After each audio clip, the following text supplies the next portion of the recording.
નમસ્કાર મિત્રો, મારી યુટ્યુબ ચેનલ સંજય પટેલમાં આપનું હાર્દિક સ્વાગત છે। મિત્રો, આજે આપણે ધોરણ 4 વિષય છે પર્યાવરણ આસપાસ, તેનો પાઠ 23મો છે। પાઠનું નામ છે દેશ પરદેશ। તેની સ્વઅધ્યયન પોથી જે આ વર્ષે નવી આવેલી છે તેનું સંપૂર્ણ સોલ્યુશન આજે આપણે આ વિડીયોની અંદર જોવાના છીએ।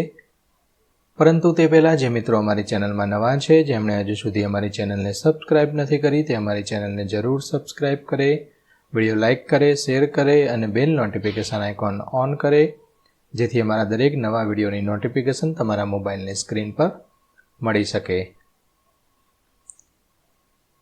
મિત્રો, આ દરેક વિડીયોનું PDF સ્વરૂપે સોલ્યુશન મેળવવા માટે તમારા મોબાઈલના પ્લે સ્ટોરમાં વિશ્વગુરુ સર્ચ કરી એપ્લિકેશન ઇન્સ્ટોલ કરી શકશો।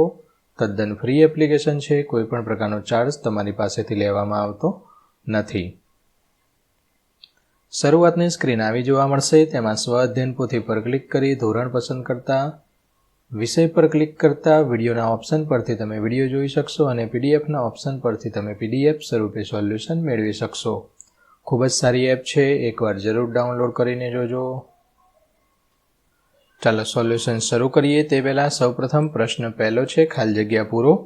તેમાંની પહેલી ખાલી જગ્યા અમેરિકાનું ચલણી નાણું ડોલર છે। બીજું સત્યમેવ જયતે ભારત દેશના ચલણી નાણાં પર જોવા મળે છે। ત્રીજું રૂબલ વડે રશિયા દેશની બજારમાં ખરીદી કરી શકાશે। ચોથું 500 રૂપિયાની ચલણી નોટ પર ગવર્નરની સહી હોય છે અને ચીન દેશના પ્રવાસ દરમિયાન યુવાન જરૂરી ખર્ચ માટે ઉપયોગમાં આવશે। આ બધા એના ચલણી નાણાં છે, કરન્સી કહીએ તે। પ્રશ્ન 2 તફાવત નોંધો। રોજિંદા વ્યવહારમાં ઉપયોગ, વજન, સંગ્રહ, ટકાઉપણું વગેરે બાબતોને ધ્યાનમાં લેવાનું છે। તો ચલણી નોટો વિશે આપણે સૌપ્રથમ જોઈ લઈએ તો તે કાગળમાંથી બનાવેલી હોય છે, જ્યારે ચલણી સિક્કા ધાતુમાંથી બનાવેલા હોય છે। ચલણી નોટનું વજન ખૂબ ઓછું હોય છે, જ્યારે સિક્કાનું વજન વધારે હોય છે। નોટને વાળવાથી કે ભીની થવાથી ફાટી જવાનો ડર રહે છે, જ્યારે ચલણી સિક્કા બગડતા નથી અને લાંબો સમય સુધી ટકી રહે છે। ચલણી નોટને સંગ્રહવા માટે ઓછી જગ્યા જોઈએ છે, જ્યારે સિક્કાને વધુ જગ્યા જોઈએ છે। પ્રશ્ન 3 પ્રશ્નના જવાબ આપો। તેમાંનો પહેલો પ્રશ્ન છે રણ પ્રદેશમાં જોવા મળતી વનસ્પતિઓના નામ લખો। ટૂંકમાં જ્યાં પાણી ઓછું હોય અને રણ પ્રદેશ હોય ત્યાં કાંટાળી વનસ્પતિ જોવા મળે, જેમાં થોર, બોરડી, બાવળ, ખજૂરી વગેરે। બીજું, તમે નોંધેલ વનસ્પતિઓ રોજગાર માટે કઈ રીતે ઉપયોગી થઈ શકે? તો ખજૂરીના અને બોરડીના ફળ વેચી આવક મેળવી શકાય છે। ખજૂરીના પાનમાંથી સાવરણી, ટોપલા કે ચટાઈ બને છે। ત્રીજો પ્રશ્ન, રણ પ્રદેશના લોકો સખત ગરમીથી બચવા કેવો પોશાક પહેરે છે? તો સુતરાઉ અને આખા શરીરને ઢાંકી દે તેવા સફેદ ઢીલા કપડાં પહેરે છે।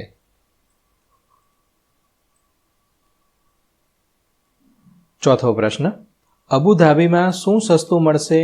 પાણી કે પેટ્રોલ? શા માટે?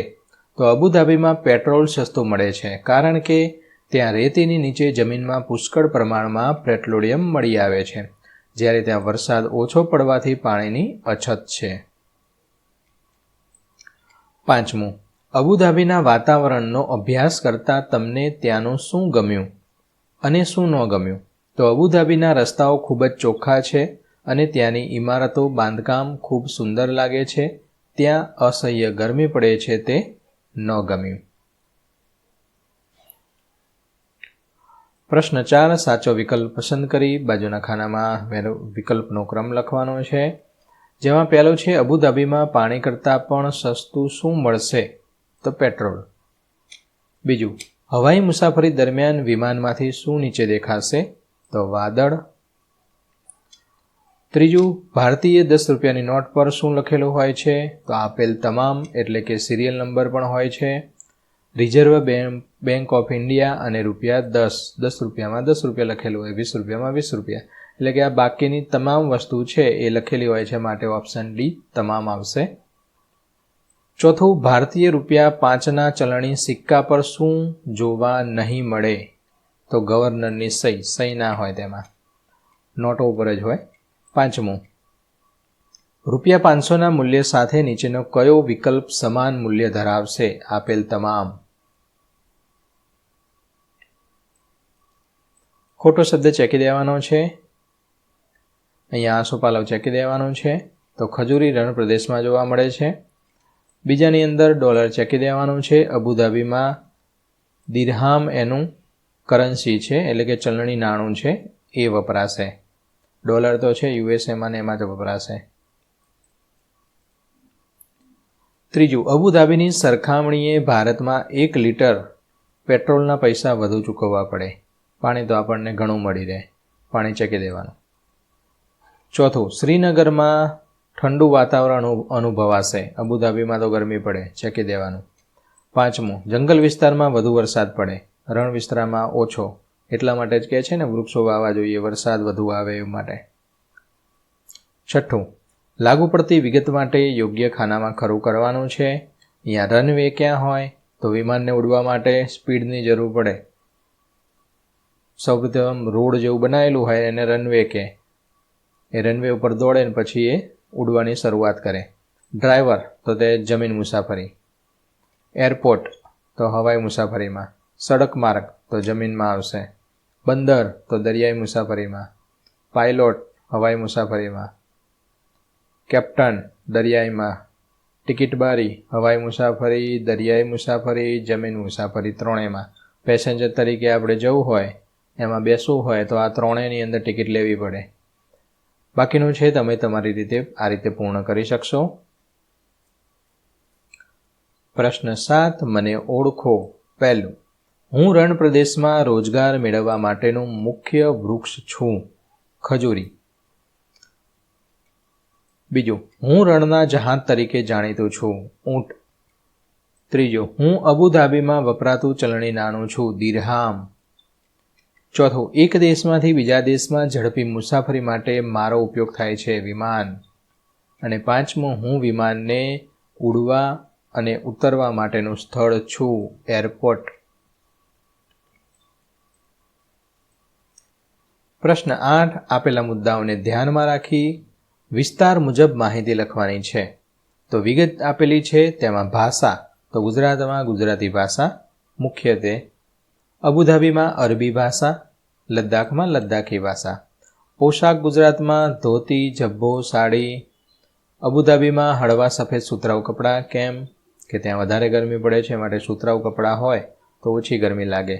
લદ્દાખમાં ઠંડી પડે, ઊની કપડાં, લાંબા ડ્રેસ. હવામાન ગુજરાતમાં મિશ્ર, વરસાદ પડે, ઠંડી લાગે અને ગરમી પણ લાગે, એટલે મિશ્ર ત્રણેય ઋતુ અનુભવાય છે. અબુધાબીમાં ખૂબ જ ગરમ અને સૂકું, લદ્દાખમાં ખૂબ જ ઠંડુ. ચલણ ગુજરાતમાં રૂપિયો, અબુધાબીમાં દિરહામ, લદ્દાખમાં રૂપિયો. ખોરાકમાં દાળ ભાત શાક રોટલી ગુજરાતમાં, અબુધાબીમાં ખજૂર, માંસ, બિરયાની. લદ્દાખમાં મોમોજ, માખણવાળી ચા. પ્રદેશ તો ગાઢ લીલોતરીવાળો છે, અબુધાબીમાં રણ પ્રદેશ છે, લદ્દાખમાં બરફવાળો છે. વૃક્ષો વિશે વાત કરીએ તો ગુજરાતમાં લીમડો, આંબો, વડલો, ઘણા બધા વૃક્ષો છે. અબુધાબીની અંદર ખજૂરી, બાવળ, બોરડી. કેમ કે ત્યાં રણ વિસ્તાર છે, રણની અંદર કાંટાવાળી વનસ્પતિ વધારે થાય. લદ્દાખની અંદર ઠંડુ છે તો વિલો અને પોપકર. પ્રશ્ન 9, તમારા માતા પિતા કે વડીલ પાસેથી કોઈ એક ચલણી નોટ મેળવી તેનું અવલોકન કરો તથા તેની માહિતી નીચે આપેલી જગ્યામાં નોંધો. અહીંયા હું 100 રૂપિયાની નોટ લીધેલી છે, ઉદાહરણ સ્વરૂપે અહીંયા લખવાનું છે. જો તમારા વાલી પાસેથી તમને 200 રૂપિયાની નોટ અથવા 500 રૂપિયાની નોટ મળે તો 200 રૂપિયાની નોટ હોય તો અહીંયા 200 લખવાના. નોટનો નંબર અહીંયા આપેલો હશે, એ નાના ડાબી બાજુ નીચે લખેલો હશે. આ ધારો કે નોટ હોય ને તો એની આ બાજુ લખેલો હશે. એ કેવી રીતે લખેલો હશે? સિરીઝ હશે, ત્યારબાદ આ અક્ષર છે ને પહેલો એ નાનો હશે, એના કરતાં મોટો અક્ષર, એવી રીતના મોટા મોટા અક્ષરો હશે, ધીમે ધીમે મોટા થતા જશે. એ સિરિયલ નંબર કહેવાય. નોટ છાપ્યાનું વર્ષ પણ લખ્યું હશે, એ લખવાનું છે તમારે. નોટની મૂલ્ય કેટલી ભાષામાં છે? તો 17 ભાષામાં લખેલી હશે. એમાંય 17 જ હશે. ગણી લેવાની, ઉપર બધી હિન્દી, ગુજરાતી બધામાં લખેલું હશે. નોટ પર છપાયેલી ઇમારતનું નામ, પાછળ ફેરવવાની નોટ, એમાં રાણીની વાવ છે 100 રૂપિયાની નોટમાં, 200 રૂપિયાની નોટમાં જોઈ લેવાનું. લાલ કિલ્લો પણ હશે. નોટ પર લખેલ બેંકનું નામ ભારતીય રિઝર્વ બેંક. દરેક નોટ પર આ લખેલું હોય, કારણ કે આપણું ઇન્ડિયાની કરન્સી છે માટે. પ્રશ્ન 10. જૂના ચલણી સિક્કા મેળવી તેની છાપ પાડો. હવે છાપ કેમ પાડવાની તમને આવડતી જશે. પાછળની સાઈડ મૂકવાનું. પેન્સિલ છે બહુ અણીવાળી નહીં રાખવાની, લાંબી રાખવાની અણી થોડી, અને હળવા હાથે ઘસવાનું. આવી છાપ પડી જશે. પ્રોજેક્ટ કાર્ય આપેલું છે. તમારા વર્ગ શિક્ષકની મદદથી તમારે પ્રોજેક્ટ કાર્ય કરવાનું છે. તો મિત્રો, આશા રાખું કે આ વિડીયો છે તેનું સોલ્યુશન તમને સારી રીતે સમજાઈ ગયું હશે. દરેક વિડીયોનું PDF સ્વરૂપે સોલ્યુશન મેળવવા વિશ્વગુરુ એપ ઇન્સ્ટોલ કરો. તદ્દન ફ્રી છે. કોઈપણ પ્રકારનો ચાર્જ તમારી પાસેથી લેવામાં આવતો નથી.